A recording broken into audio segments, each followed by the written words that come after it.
Bonjour à tous, alors c'est Noël, je vais vous faire un petit cadeau, je vais vous donner une zone riche en bars, riche en maigres. Voilà, bon, hélas la zone n'est pas très praticable, il s'agit de la zone des 4 As. Donc pour le côté historique, je trouvais ça sympa de vous parler de ce spot. Voilà, qui était en fait un spot où il y a plusieurs épaves côte à côte. Et c'est un spot que tout le monde peut voir lorsque l'on passe le pont de Noirmoutier. Voilà le petit cadeau de Noël. Moi, je me suis déjà fait mon cadeau de Noël. Voilà. Donc, pour les stagiaires qui viendront avec moi cette année, il y aura un bateau un petit peu plus grand. Allez, c'est parti!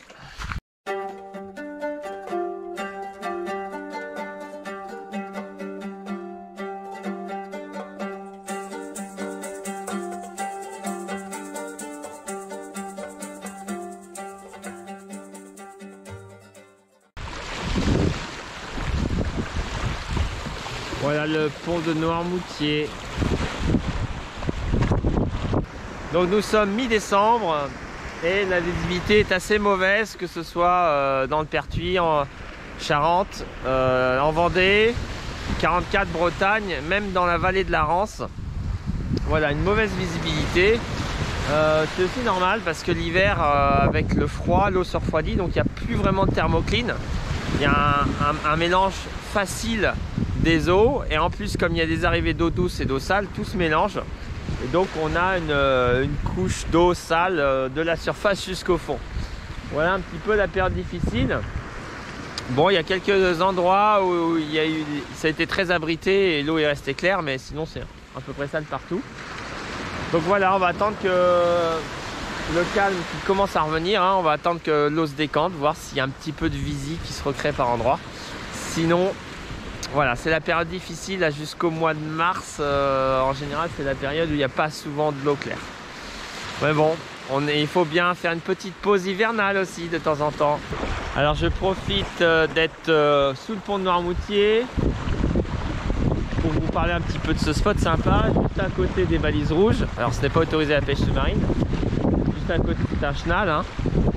Mais il y a ici deux grosses épaves monstrueuses, donc souvent il y a du bar et du maigre dedans.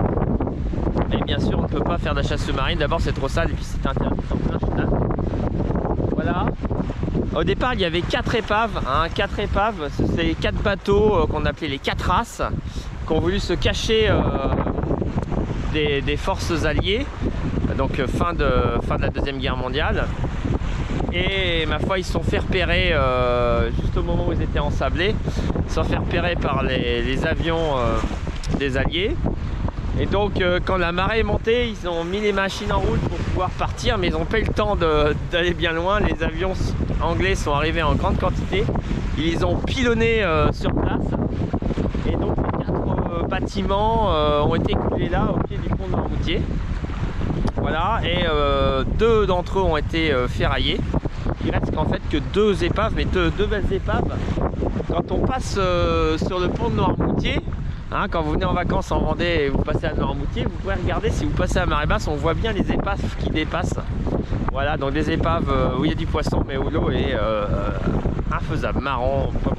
Si l'histoire des épaves de Vendée vous intéresse, je vous conseille très fortement le livre 60 épaves, écrit par mes amis Hervé et Pascal. Vous y trouverez les points GPS, l'histoire des épaves, des photographies d'époque et des photographies d'objets retrouvés, ainsi que des dessins et des images des épaves. Allez, bon courage à vous, bonne fête de fin d'année, à l'année prochaine.